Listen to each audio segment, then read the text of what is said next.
안녕하세요. 반갑습니다. 하나님의 은혜와 평강이 늘 함께하는 수요일 되시기를 바라고 기도합니다. 빌립보서 4장 6절 7절을 외우겠는데요. 염려하고 걱정하고 낙심할 시간에 우리 차라리 기도하고 간구하도록 합시다. 함께 외우겠습니다. 빌립보서 4장 6절 7절 아무것도 염려하지 말고 다만 모든 일에 기도와 간구로 너희 구할 것을 감사함으로 하나님께 아뢰라. 그리하면 모든 지각에 뛰어난 하나님의 평강이 그리스도 예수 안에서 너희 마음과 생각을 지키시리라. 세 번역으로 외우겠습니다. 빌립보서 4장 6절 7절 아무것도 염려하지 말고 모든 일을 오직 기도와 간구로 하고 여러분이 바라는 것을 감사하는 마음으로 하나님께 아뢰십시오. 그리하면 사람의 헤아림을 뛰어넘는 하나님의 평화가 여러분의 마음과 생각을 그리스도 예수 안에서 지켜줄 것입니다. 아멘. 함께 찬양 드리겠는데요. 주님을 보게 하소서라고 하는 찬양을 함께 하겠습니다. 내 뜻과 내 생각을 내려놓고 나를 부르시는 그분을 따라갑시다. 함께 찬양 드리겠습니다.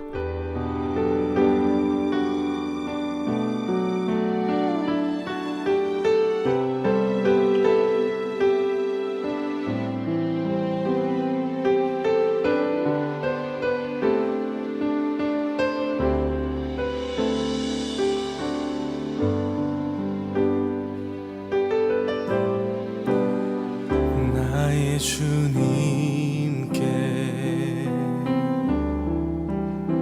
찬양 드리며 그 크신 사랑 주 임재 감사해. 어둠 속에 찾아오셔서 주님의 영광 보게 하시네.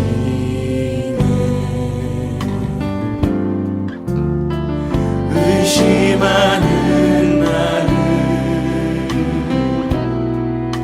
손 내밀어 잡아주시네. 두려움만 내려놓고 주 바라봅니다.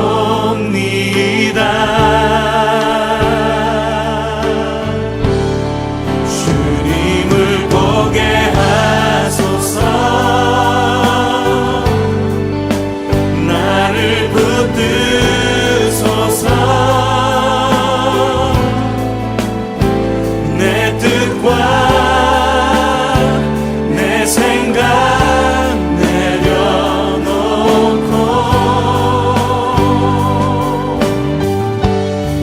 주님 앞에 나 엎드려 주여서 주의 음성 기다리니 나를 부르실 때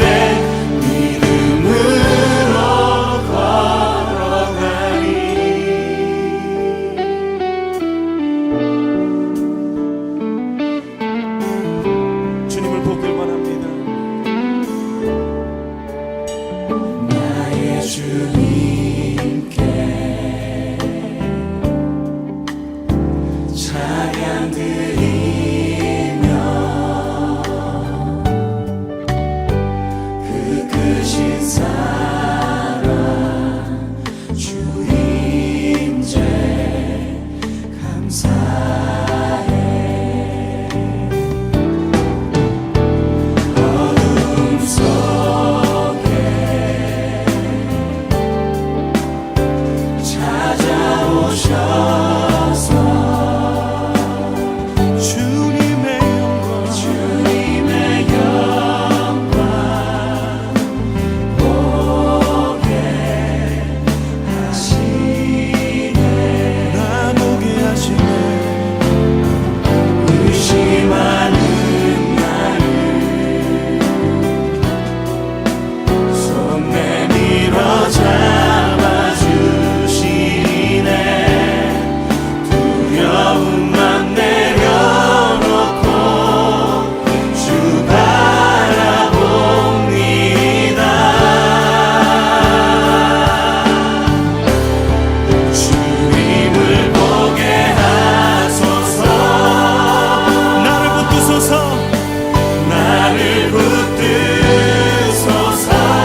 이제 함께 말씀을 보겠습니다.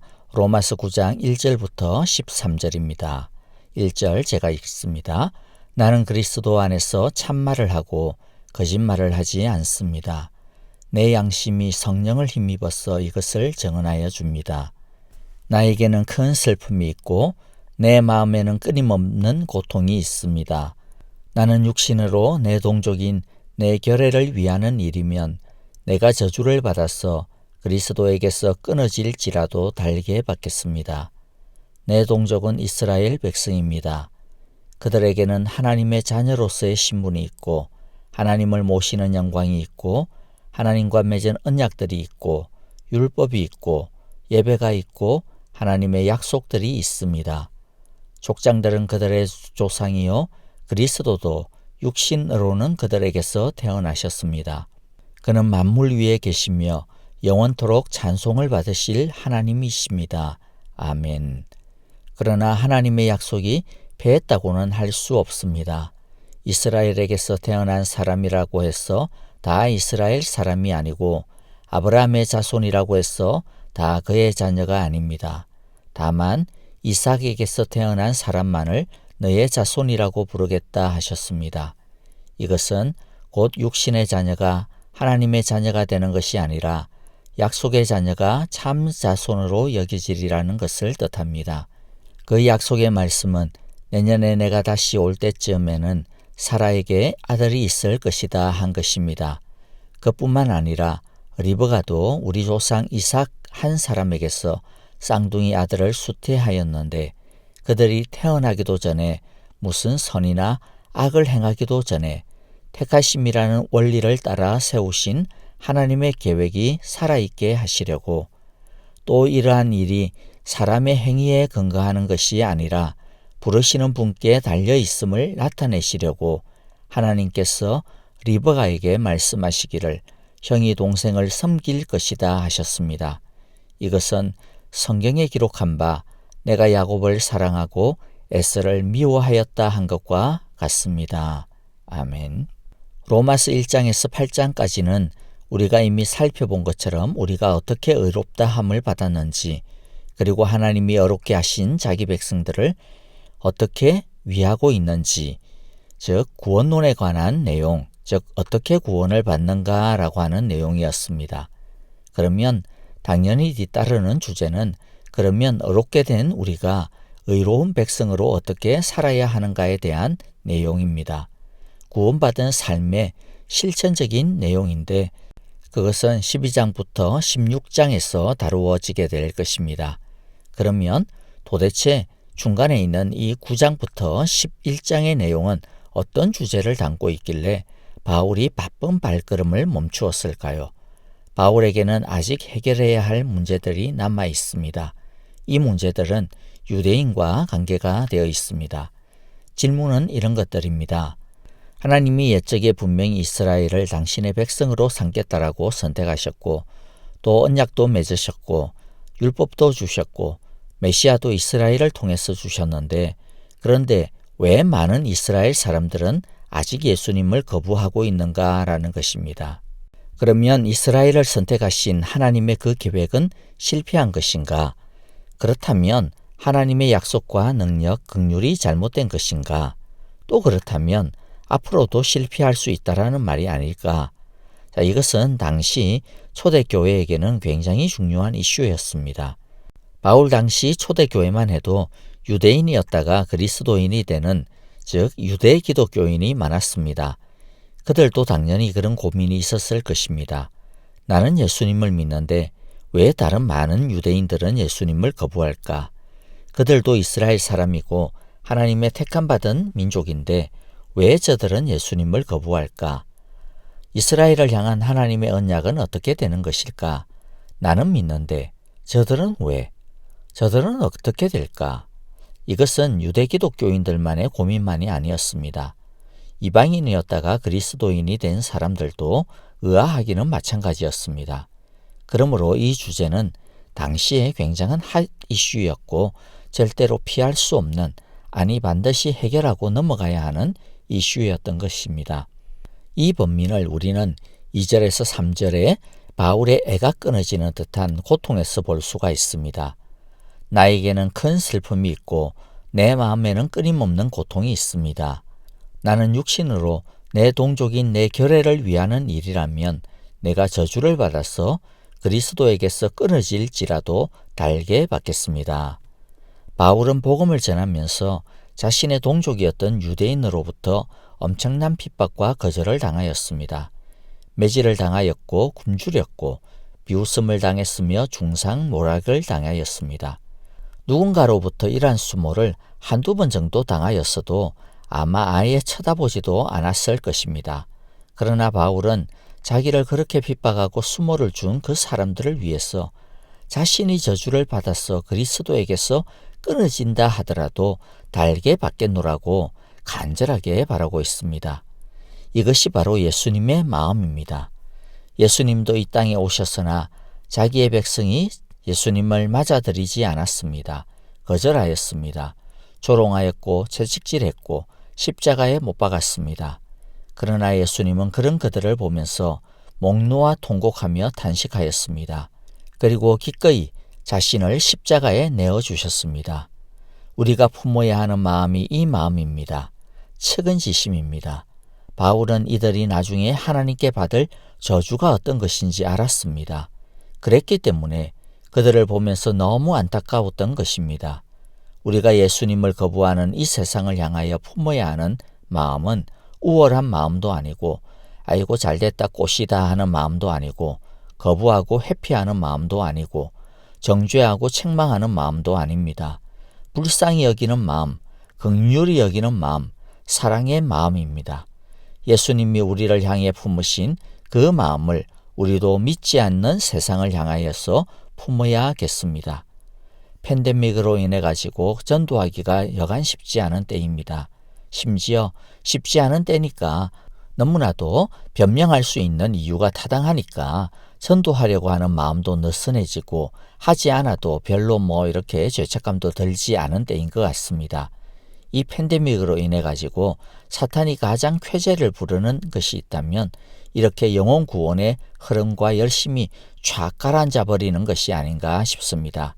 만나는 것이 여의치 못하더라도 다른 SNS를 통해서라도 그리스도의 사랑을 어떻게든 나누려고 하는 흐름들이 끊어지지 않았으면 좋겠습니다. 영혼 구원의 문턱이 높아졌기 때문에 오히려 우리들은 더 간절하게 기도해야 할 때인 것 같습니다. 왜냐하면 그만큼 영혼 구원이 방해를 받고 있기 때문입니다. 우리 중에 오랫동안 특별히 부모 형제들 또 사랑하는 사람들의 영혼 구원의 문제를 놓고서 기도하고 또 시도하고 있는 분들이 있을 것입니다. 바울처럼 다양한 반대와 무시, 거절과 핍박을 당해왔고 아직도 견고하게 마음의 빗장을 닫아 걸고 있는 사랑하는 사람들을 두고 계신 분들이 있을 것입니다. 여러분, 바울처럼 끝까지 인내하며 사랑으로 기도하시기를 저도 마음을 다해 성원하고 함께 기도하겠습니다. 4절 5절에서 보면 이스라엘이 받은 축복을 말하고 있습니다. 그들은 다른 민족과는 비교도 안 되는 하나님의 축복을 받았습니다. 하지만 그런데도 불구하고 유대인의 대부분은 예수님을 거부하였습니다. 이것은 충격적인 일이었습니다. 그래서 당연히 그러면 유대인을 선택하신 하나님의 계획이 실패한 것인가 라고 하는 질문이 나오게 되는 것입니다. 거기에 대해 바울은 하나님의 약속의 말씀이 패했다고 할 수 없습니다 라고 선을 확실하게 딱 그어버립니다. 즉 바울은 하나님의 약속이 절대로 헛되이 돌아가지 않는다라고 확신했습니다. 이스라엘을 선택하신 하나님은 신실하신 분이라는 것을 믿었습니다. 그래서 그는 절망하지 않았습니다. 그러면서 그는 왜 많은 이스라엘 사람들이 계속해서 예수님을 배척하는지 그 이유를 성경을 통해서 설명을 합니다. 그 결과 그가 얻은 해답은 이스라엘에게서 태어난 사람이라고 해서 다 이스라엘 사람이 아니고 아브라함의 자손이라고 해서 다 그의 자녀가 아니다라는 것이었습니다. 그러면 이스라엘 사람이라도 참 이스라엘 사람은 누구이며 아브라함 자손 중에서도 진짜 그의 자녀는 누구인가라는 진짜 이스라엘, 진짜 아브라함의 자손의 정의를 우리가 좀 봐야겠습니다. 바울은 그것을 성경의 두 가지 사례를 통해서 설명을 합니다. 먼저 아브라함의 두 아들 이삭과 이스마엘의 예입니다. 약속의 자녀만이 진짜 아브라함의 자손입니다. 약속의 자녀라고 하는 것은 두 가지 의미입니다. 하나님이 약속의 계승자로 선택해 주셨다라고 하는 의미와 그 약속을 믿음으로 받아들였다라고 하는 의미입니다. 두 번째 사례는 야곱과 에서입니다. 여기에서도 역시 약속의 자녀만이 참 이스라엘이 됩니다. 그런데 바울은 조금 더 설명을 진행합니다. 그러면 어떻게 약속은 임하는가? 우리에게 뭔가 약속을 받아들일 만한 것이 있어서 하나님이 주시는 것인가? 자, 이제 바울의 설명, 하나님의 설명을 함께 보겠습니다. 첫 번째, 하나님은 야곱과 에서가 태어나지도 않았을 때에 이미 에서가 아닌 야곱을 축복하기로 선택하셨습니다. 두 번째, 태어나기도 전에 선택하였으니 그들의 선행이나 지식과 같이 그들이 가진 그 무엇에 의해 선택한 것이 아닙니다. 그 어떤 행위로도 선택한 것이 아닙니다. 세 번째, 이 선택은 오직 부르시는 분께 달려 있습니다. 그러면서 내가 야곱을 사랑하고 에서를 미워하였다라고 말씀합니다. 그런데 여기에서 오해를 해서는 안 됩니다. 에서를 미워했다라고 하는 말은 우리가 일상에서 가지는 감정적인 미움을 뜻하는 말이 아닙니다. 우리한테는 좀 거북하게 느껴질 수 있습니다만은 이것은 주제를 강조하기 위해서 반대편의 것을 극단적으로 대조하여 반대시켜 표현하는 히브리 사람들의 아주 일상적인 그러한 관용적인 표현입니다. 예를 들면 예수님이 제자들에게 당신을 따르기 위해서 그들의 부모와 형제자매를 미워해야 한다라고 하셨는데 그때도 진짜 미워하라고 하는 뜻이 아닙니다. 예수님을 그만큼 더 사랑해야 된다. 예수님을 그만큼 진짜 사랑해야 된다라고 하는 것을 강조하기 위해서 극단적인 반대적인 표현을 사용하여 대조시켜 버린 것입니다. 그래서 여기에서도 에서를 미워했다라고 하는 뜻이 아니라 야곱을 그만큼 사랑했다라고 하는 것을 강조하기 위한 표현인 것입니다. 그렇다 하더라도 사실 이 부분과 다음에 이어지는 부분은 이해하기 쉽지도 않고 받아들이기도 참 까다로운 설명입니다. 다만 비유적인 설명이라고 하는 것을 감안해야 합니다. 비유라고 하는 것은 사용하는 예에 나오는 다른 모든 것들을 다 맞아떨어지게 설명하는 것이 아닙니다. 말하려고 하는 핵심 포인트를 위해서 그 예가 사용이 되어집니다. 자, 다시 정리해 보겠습니다. 왜 많은 이스라엘 사람이 예수님을 거부하는가? 이스라엘이라고 한다면 다 하나님의 자손들이 아닌가? 이스라엘을 하나님의 자녀로 세우신 하나님의 계획은 실패한 건가? 라고 하는 질문에 대하여서 바울은 아니라고 대답했습니다. 바울은 답변을 통해서 이스라엘이라고 해서 모두가 진짜 이스라엘, 진짜 아브라함의 자손은 아니다라고 말했습니다. 약속의 자손만이 진짜 자손이지 이스라엘 사람으로 태어났다고 해서 다 아브라함의 자손인 것은 아니라고 했습니다. 하나님의 약속을 받들지 않으면 혈통으로 이스라엘 사람인 것은 아무 소용이 없는 것입니다. 오직 믿음으로 하나님의 약속을 받들어야 합니다. 이삭과 야곱뿐만 아니라 이스마엘과 에서도 이 하나님의 약속을 믿음으로 받아들여야만 진짜 이스라엘, 아브라함의 자손이 되는 것입니다. 이것은 오늘 우리에게도 해당이 됩니다. 교회를 다닌다고 해서 다 크리스찬이 아닙니다. 진짜 하나님의 약속을 예수님을 믿어야만 하나님이 인정하는 크리스찬인 것입니다. 거기에 더하여 바울은 이스라엘이 어떻게 이스라엘이 되었는가에 대해서 설명을 했습니다. 이스라엘에게 무슨 선한 행위가 있어서 하나님께서 그들에게 약속을 주신 것이 아닙니다. 오직 하나님의 주권적인 뜻이었습니다. 사랑받을 만한 근거가 있어서가 아니라 그냥 하나님이 사랑해 주셨기 때문에 이스라엘이 사랑을 받게 된 것입니다.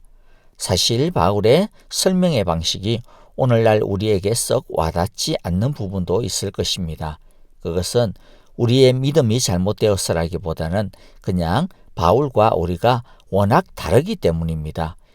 2000년의 긴 간극이 있기 때문에 당시에 사용하는 표현 방법이나 설명 방식이 오늘날 우리에게는 통하지 않는 부분도 있다라고 하는 것을 감안하시면 좋지 않을까 싶습니다. 핵심은 우리의 행위나 그 어떤 것에도 하나님의 사랑과 구원의 근거가 있는 것은 아니라고 하는 사실입니다. 전적으로 하나님의 은혜의 덕분인 것입니다.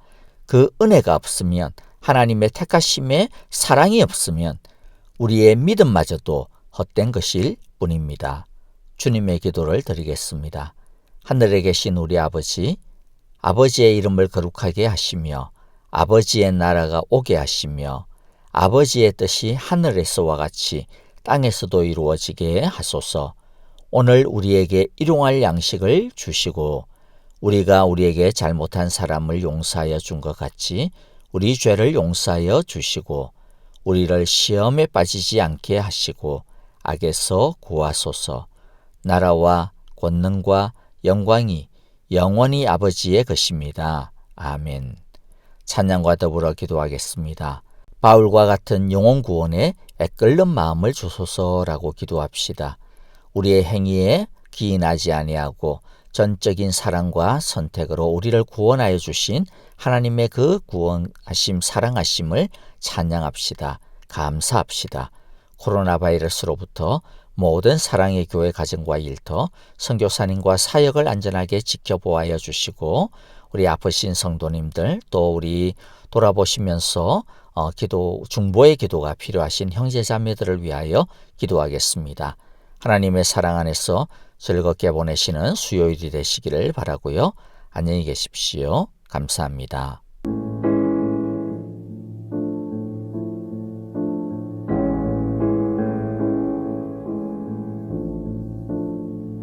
귀하고 아름다운 나의 사랑아, 나의 모든 마음을 너에게 준다.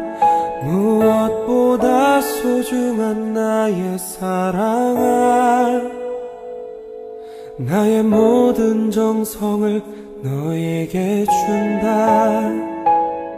나의 기쁨아, 나의 사랑아, 나는 언제나 너를 선택한다.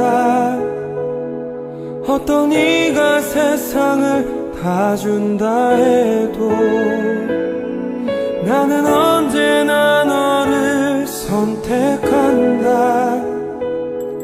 내 모든 것을 포기해야 한데도 나는 너를 선택한다.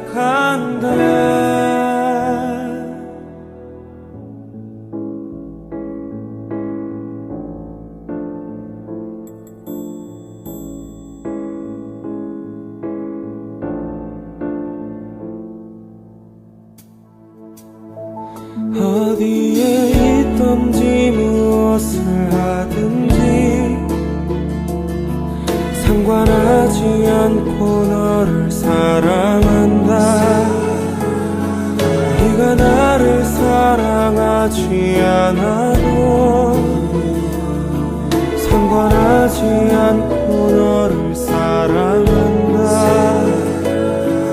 나의 행복아, 나의 사랑아,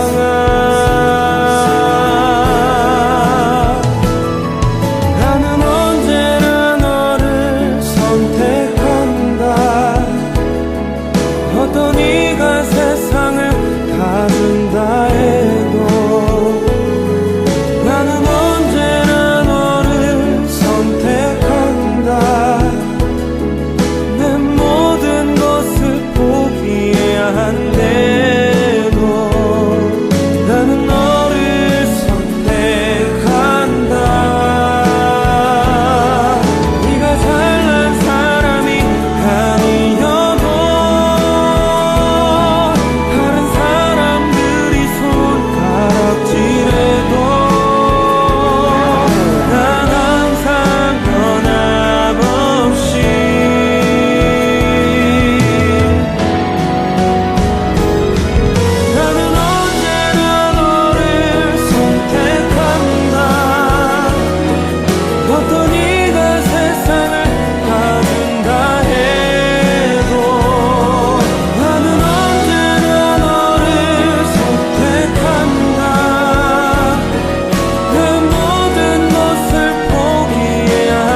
사랑한다